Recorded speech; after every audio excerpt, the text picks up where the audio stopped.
sur politique, Bourbon. C'est bien, ça va nous refaire un point un peu sur ce qui se passe.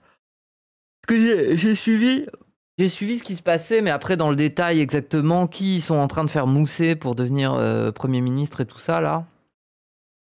La Moufette TV était sponsor, tu aurais Lédica. Non, pourquoi? Pourquoi j'aurais Lédica, genre? Non. Je me sens pas du tout moins... Tu bailles d'avance. Oui, j'avoue que la séquence politique me fait bailler. Hein. Mais c'est quand même bien de... En fait, c'est horrible. Je vais redire la métaphore du cul entre deux chaises. C'est que oui, on baille fort avec la séquence politique en ce moment, mais les gens, il faut quand même s'indigner parce que c'est trop grave. En fait, je rappelle, hein, toute la force des libéraux autoritaires, c'est précisément de tirer leur légitimité de la fatigue, du dégoût et de la résignation qu'ils donnent aux gens, en fait. Qu'ils donnent au peuple. La sensation que ça sert à rien de se battre, que les choses ne changeront pas. C'est de cette résignation dont ils tirent toute leur force. Donc à la fois, je suis effectivement cynique et résigné, mais en même temps, je me bats contre ça, parce que c'est ça qui fait qu'on s'habitue à être traité comme des merdes, en fait. La stratégie de l'essoufflement comme avec les gilets jaunes. C'est pas exactement ce que j'appellerais pas une stratégie de l'essoufflement, parce qu'il n'y a pas de mouvement social pour l'instant, donc on n'est pas dans la même configuration là. Mais peut-être qu'il va y en avoir, hein, par contre, on verra. Je me sens pas du tout moins soutenu qu'avant, vous voyez l'accueil. Conso HelloFresh plus Oli plus Olzern plus Cash au clan égale 10K. Non. Il faudrait que vous achetiez tout ça. Le problème, c'est que déjà vous avez du mal à faire des dons. Vous n'allez pas acheter des trucs HelloFresh si jamais je fais une sponsor. Peut-être qu'il y en aura quelques-uns. Globalement, je sais que la plupart des gens du chat, ils vont s'en foutre. Quand bien même, les sponsors HelloFresh, en vrai, elles sont rentables. Hein. Les repas à 3,50 là. Prenez une box, vous avez 6 repas. Ça revient à 3,50 le repas. Franchement, c'est rentable de fou. Donc moi, ça me dérangerait pas d'en faire une. Parce que je trouve que c'est le peuple. C'est un peu le peuple. Ok, HelloFresh, les méthodes managériales, c'est une grosse boîte et tout ça. Ok. Mais ça reste le peuple à partir du moment où le peuple, quand il va au Carrefour, il se demande combien il peut mettre pour chaque repas. Généralement, actuellement, il essaye de mettre un peu moins de 5 balles. Donc 3,50 pour un repas, c'est rentable. C'est pour ça que moi, je vais peut-être faire une sponsor HelloFresh, ouais. Sur un constat économique un peu, tu vois. Bref. Et il y a de la viande dans leur repas, oui. Oui. Lucie Casté. Ici, la direction nationale du Parti Socialiste a choisi la stratégie de la France Insoumise. Nous ne serons pas les supplétifs d'Emmanuel Macron, mais nous serons les supplétifs de personne, si vous voyez ce que je veux dire. Hein ? Je suis étonnée qu'on me demande si Bernard Cazeneuve est un homme de gauche. La réalité, c'est que si vous voulez demain gouverner sans le Front populaire, avec la droite, vous serez avec la droite et vous serez même la droite. Putain, et ça, c'était au cœur de cette séquence politique insupportable et super chiante. Désolé, mais c'était ce moment-là quand même qui était hyper intéressant. C'est le discours de Faure au campus du PS, là. Les gens, genre, c'est trop important. Et... La rumeur autour de la nomination éventuelle d'un inconnu du grand public à Matignon et les tentatives d'Emmanuel Macron pour faire exploser le PS en agitant l'épouvantail Bernard Cazeneuve. Éclaté, j'ai trouvé. Bah non, parce que peut-être éclaté dans la forme, mais dans le fond, ça permet d'observer que ça, comment dire, ça détermine la position de Olivier Faure actuellement dans le parti. Ça permet de montrer quelle ligne il est en train de tenir face à la ligne droitière du PS. Et ça, c'est hyper important. Parce que ça montre qu'il y a une guerre au sein du PS, une guerre de légitimité politique, d'agenda politique. Et désolé, on a beau dire que le PS, ils ont un ADN de traître et tout ça, moi je suis tout à fait d'accord avec ça. Ne serait-ce que pour l'instant, on préfère quand même un Olivier Faure à quoi que ce soit d'autre. Hein. Ou alors, des fois, il y a des takes un peu en mode qu'ils s'entretuent et puis qu'ils disparaissent. Hein. Et je suis aussi d'accord avec ça. Moi, je pense que LFI tirerait quand même ses cartes à rester dans une opposition qui n'accède pas au pouvoir malgré le fait qu'ils aient gagné aux urnes. Alors, je parle du NFP, pas de LFI spécialement. Et que ça leur donne une légitimité de contre-pouvoir pour les prochaines élections municipales et ensuite présidentielles. Moi, je trouve que ça fait du sens. Mais en attendant, si on peut quand même essayer de gratter quelque chose, il faut gratter, tu vois. C'est le sommaire de ce numéro 95 de Pôle Express.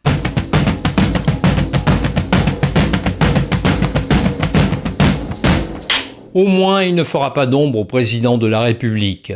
Le nouveau pressenti pour Matignon s'appelle Thierry Baudet. Vous ne Thierry Baudet? le connaissez pas? C'est normal. C'est pour cela que son nom est sur la charte. Alors vous voyez pas, hein. Mais là, regardez. Là, en fait, la configuration de mon stream est gentille parce que regardez. Voilà, un grand front, hein. Pardon, c'est tout. Encore un avec un grand front, oui. Shortlist du manager de l'Élysée. C'est l'actuel président du Conseil économique, social et environnemental. Ancien instituteur, il vient du secteur mutualiste. Okay. Son étiquette de technicien le protège a priori d'une motion de censure immédiate. Avantage supplémentaire, même s'il n'est pas retenu à l'arrivée, le nom de Thierry Baudet permet au chef de l'État de sortir de l'impasse des profils politiques. Et moi, j'aime pas du tout ça. Ça, c'est le discours en mode « Oui, c'est la société civile, donc ça va pas se faire bloquer. Les gens, ils vont lui faire confiance parce qu'il va gérer le pays comme un technicien, comme un entrepreneur. » Mais justement, il n'y a rien de pire. Ça veut dire que c'est des gens qui n'ont pas d'éducation politique profonde, ils savent pas vraiment où ils vont, et comme d'habitude, bah, ils préfèrent le statu quo globalement, et donc ça donne du centrisme classique, quoi, finalement. C'est du macronisme, genre, ça donne, quoi. Donc. Car pour l'instant, la situation est bloquée. La semaine dernière, Laurent Wauquiez avait catégoriquement exclu de participer à une coalition gouvernementale. Nous ne participerons à aucune coalition gouvernementale. Parce que nous ne croyons pas à ce système de coalition gouvernementale où on met ensemble des gens qui ne pensent pas la même chose et qui aboutissent à l'impasse dans laquelle on est aujourd'hui. Ouais, vous avez surtout peur de couler avec le navire de la Macronie, voilà. Mais sinon, vous seriez très heureux de monter à bord, même. Du coup, Emmanuel Macron s'est remis à lorgner vers la gauche, persuadé que l'unité de celle-ci est factice et qu'il se trouve en son sein quelques figures dont l'appétit l'emportera sur les convictions. C'était déjà l'objectif caché de la dissolution de l'Assemblée nationale, casser la gauche. Mauvais calcul, le président de la République n'a réussi qu'à conduire son propre camp à la défaite. Il y a encore quelques jours, le chef de l'État semblait se résigner à nommer Bernard Cazeneuve. Je dis résigné parce que Bernard Cazeneuve incarne l'ancien monde, celui du hollandisme, autrement dit, la préhistoire du macronisme. Mais pour Jupiter, c'était là le seul profil susceptible d'échapper à la foudre d'une censure immédiate de la droite et de l'extrême droite. Cazeneuve n'avait-il pas claqué la porte du PS au lendemain de la création de la NUPES? Et surtout, ne dénonçait-il pas la France insoumise chaque fois que l'occasion lui en était donnée? Emmanuel Macron en était certain, il tenait enfin le bon candidat, celui qui lui permettrait de sortir des sables mouvants de la dissolution. Mais une fois encore, les choses ne se sont pas passées comme il l'espérait. Bah oui, bonne question alors, pourquoi Cazeneuve, finalement, l'option n'est plus dépassée? J'ai pas suivi. C'est vendredi que tout a basculé, à Blois, où le PS tenait son université d'été. Un champ clos qui a vu s'affronter les socialistes prêts à se ranger derrière. Ah oui, bien sûr, je suis bête en fait, oui. Bernard Cazeneuve, et ceux qui continuent de mettre en avant le nom de Lucie Castet, car celle-ci n'entend pas jeter l'éponge. Rien n'est terminé, la situation du pays, je l'ai dit. Et après, je reviens un peu. Je reviens un peu sur ce que je disais sur Lucie Castet. Parce que ce que je disais sur Lucie Castet, c'est que, globalement, cette meuf-là, pourquoi pas, en première ministre et tout ça, voilà, moi j'étais plutôt pour, hein, j'aurais préféré l'autre, la réunionnaise, là j'ai oublié. Mais et après ce que j'ai dit, c'est que globalement tout le monde suce Lucie Castet, mais peut-être que dans quelques mois on aura tous oublié son nom parce qu'elle sera complètement sortie de l'équation et donc qu'il faut pas non plus avoir énormément d'espoir en elle. Cependant, il ne faut jamais oublier un effet en politique.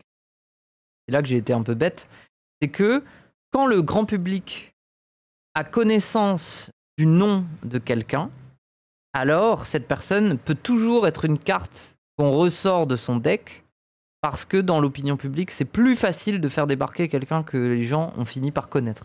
Donc, Lucie Castet, même si elle n'a pas sa chance à ce moment-là, elle a obtenu une aura médiatique qui fait que si demain, elle ressort du tiroir, eh ben, les gens se souviendront d'elle. Et donc, là où il faut s'en méfier, c'est que c'est un peu le même effet que Glucksmann. Même si Glucksmann, il bénéficie pas d'une même aura. C'est parce qu'il a eu des combats un peu moins visibles et importants, à l'époque des Ouïghours et tout ça.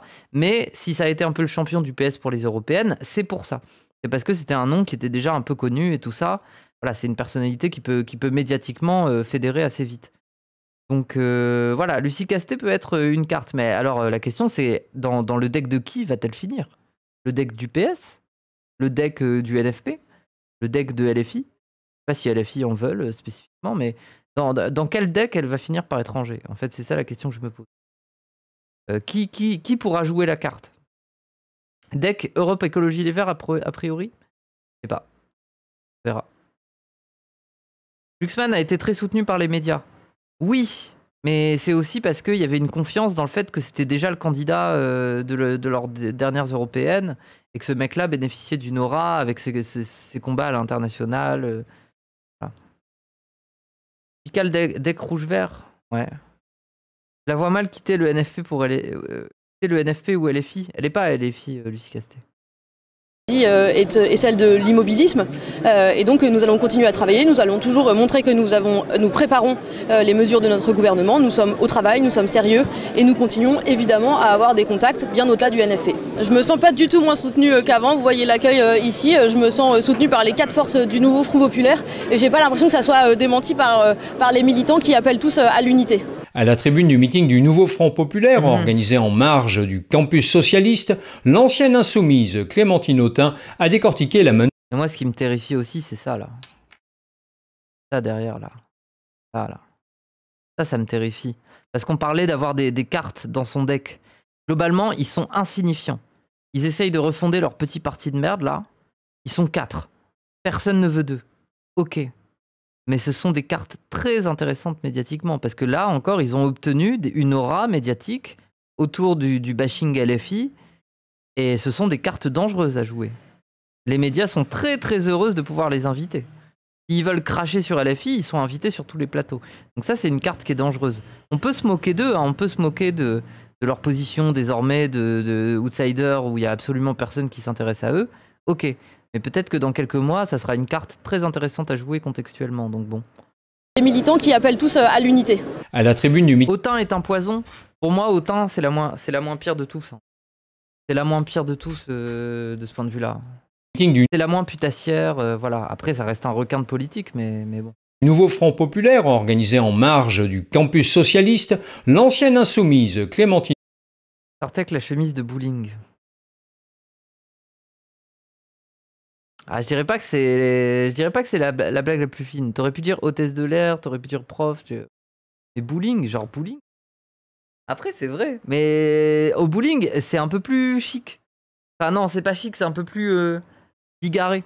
Je sais pas comment on dit. Il y a de la couleur, il y a des petits liserés et tout. Chemise de bowling, ouais.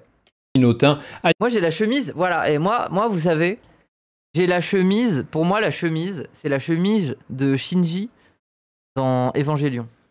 Et là, ça me rend heureuse. Un peu.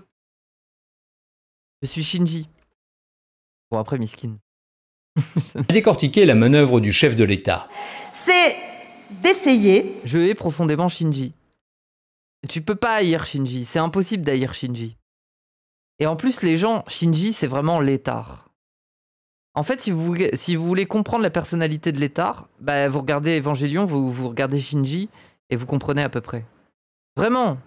C'est-à-dire que c'est un mec trop gentil, qui ose pas s'affirmer, qui a vraiment des bonnes valeurs au fond, qui est vraiment bien intentionné, mais qui est awkward socialement, et qui s'isole, et qui a des troubles affectifs, et c'est l'étard. C'est vraiment l'étard. C'est-à-dire le mec serviable, gentil, qui fait pas de bruit, et en même temps qui est travaillé au fond de lui-même, sur le fait d'être aimé, d'être accepté par les autres, d'avoir des amis. Oui. L'étard egg. Ah, c'est vrai que Shinji, il y a un côté egg, mais pour moi, c'est plus... Pour moi, c'est plus une volonté des créateurs, là, je sais plus comment il s'appelle, là, que vraiment un personnage egg à part entière, quoi, bref. D'essayer de faire en sorte qu'on puisse à nouveau s'éclater. Oui, Anno, j'avais oublié. Et donc de prendre celui ou celle, j'ai l'impression que c'est surtout celui là qui est en jeu, qui aurait la bonne idée d'aller gouverner, d'accepter d'être Premier ministre, sans accord du Nouveau Front Populaire, c'est grave. Hein, Et oui. qu'à ce moment-là, il pourrait y avoir une crise ouverte chez vous qui impacterait l'ensemble du nouveau Front populaire et qui mettrait à bas notre stratégie. Et ainsi, il pourrait tirer les marrons du feu. Vendredi, les barons socialistes qui contestent Olivier Faure se sont retrouvés pour une prise de parole commune aux allures de coups de force. Ils déplorent que le Parti socialiste ne poursuive pas les discussions avec le président de la République sur le choix du Premier ministre, oubliant que c'est Emmanuel Macron qui a définitivement écarté le nouveau Front populaire et sa candidate Lucie Castet. Les discussions se sont embourbées et nous sommes dans une crise. Et nous, en tant que socialistes... Alors attendez, du coup, eux là, c'est le PS des traîtres, ça. Ça, c'est l'aile droite, c'est qui, eux? Bah, j'ai l'impression que c'est ça, oui, c'est ça. Définitivement écarté Ça, c'est les PS qui sont anti-forts, sont contre le NFP. Nouveau Front populaire et sa candidate Lucie Castet. Oui, on reste exemplaire, hein. Vraiment, on ne les insulte pas, on fait des critiques. Dans le chat, si jamais les gens vous énervent à l'écran, écrivez un texte construit, faites une autocritique, faites une autocritique comme Soumao, mais... Les discussions se sont embourbées et nous sommes dans une crise. Et nous, en tant que socialistes, nous avons appelé Nicolas Meyer-Rossignol et moi-même à ce que le Parti socialiste poursuive des discussions pour essayer de trouver une solution de sortie qui nous semble être la plus simple, c'est-à-dire nommer un Premier ministre de gauche, issu des rangs socialistes ou sociodémocrates, dans un gouvernement de cohabitation. Eh ben c'est bien, allez vous corrompre avec le bateau qui coule là. Allez-y, ça fera le ménage, c'est bien. La direction nationale du Parti socialiste a choisi la stratégie de la France insoumise qui consiste à être dans le bruit et la fureur en appelant à manifester. Donc vous avez compris que nous n'irons pas manifester le 7 septembre. Le bruit et la fureur. Hein. Manifester le bruit et la fureur. Hein. Le PS, hein, les socialistes. Hein. On en est là, c'est grave. Prochain, parce qu'il nous semble qu'il faut trouver des solutions plutôt que de mettre le pays sous une tension maximale. Il est déjà suffisamment. La France insoumise, voilà la responsable de tous les maux. À en croire les opposants à l'actuel premier secrétaire, ce dernier aurait inféodé leur parti à Jean-Luc Mélenchon. Le Parti socialiste, dans sa diversité, doit aujourd'hui porter une ligne politique qui fasse que nous ne soyons pas assimilés d'une manière ou d'une autre à un parti d'opposition. Nous voulons être la gauche d'action et de responsabilité. Non mais il est fou. Attends, il a dit la gauche ne doit pas être un parti d'opposition. Nous voulons gouverner dans la durée et ne pas être dans une forme de témoignage. Nous ne serons pas les supplétifs d'Emmanuel Macron, mais nous serons les supplétifs de personne. Et vous serez qui? Vous serez personne en fait. Tu es le supplétif de personne, tu es personne. Si vous voyez ce que... Moi, je veux un gouvernement de gauche qui soit supplétif du peuple, en fait. Voilà. Je veux dire. Ces socialistes-là veulent retrouver les allées du pouvoir le plus rapidement possible. Pour monter dans le bus qui les ramènerait vers les ors de la République, ils sont prêts à céder le volant au chauffeur que leur désignera Emmanuel Macron. Un tramway nommé Cazeneuve, si j'ose dire. Je suis étonnée qu'on me demande si Bernard Cazeneuve est un homme de gauche. Mais bien évidemment que c'est un homme de gauche. Il l'a toujours prouvé. Qu'il y ait eu des... C'est convaincant. erreurs dans le gouvernement de François Hollande, ben je peux le reconnaître. On peut dire la déchéance de nationalité, la loi travail, ce furent des erreurs. Ah bah tiens, oui. Oui, mais pour autant, le bilan du quinquennat Hollande est bien plus positif. Alors si c'était des erreurs, pourquoi Cazeneuve il a envoyé les flics que le bilan d'Emmanuel Macron. Mais voilà, Olivier Faure ne croit pas qu'un socialiste débauché par Emmanuel Macron puisse mener une politique de gauche. La réalité, c'est que si vous voulez demain gouverner sans le Front populaire, avec la droite, vous serez avec la droite et vous serez même la droite. Non, par contre, ces formulations de phrases, elles sont goldées. Hein. Avec la droite, vous serez avec la droite et vous serez même la droite, parce qu'on n'a jamais vu une équipe de droite faire une politique de gauche. Ça n'existe pas. Et donc, vous ne pourrez pas. En fait, il me fait un peu de la peine. On dirait que dans son cerveau, il y a les phrases qui se bousculent. Et du coup, ça fait des phrases à rallonge, un peu greffées entre elles, bizarres. C'est pas le meilleur orateur du Parti socialiste. Hein. Il est bègue. Non, c'est une rumeur, il est pas bègue.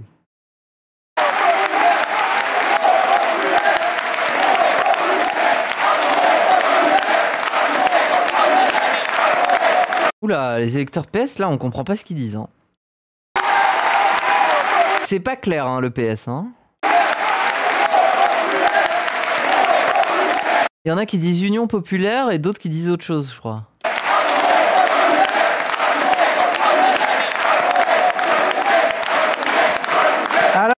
Il y en a qui disent Olivier, Olivier. Et c'est ça qu'ils disent, Olivier, Olivier. Et d'autres qui disent Union Populaire.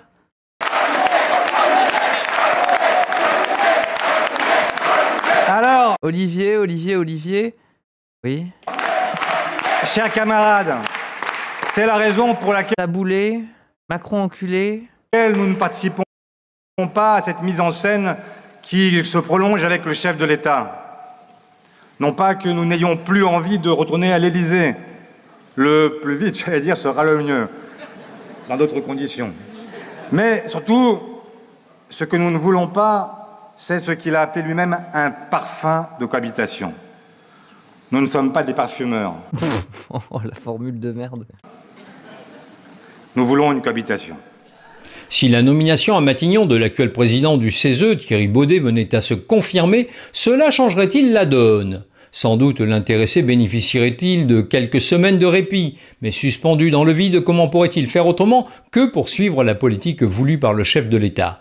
Tôt ou tard, une motion de censure viendrait clôturer ce qui risque bien de n'être qu'un intermède. Pas grand-chose pour le pays, mais une éternité pour un Emmanuel Macron qui ne se résout pas à partager le pouvoir. Merci d'avoir regardé cette... Oui, merci pour cette chronique. Allez, au revoir. À bientôt. À la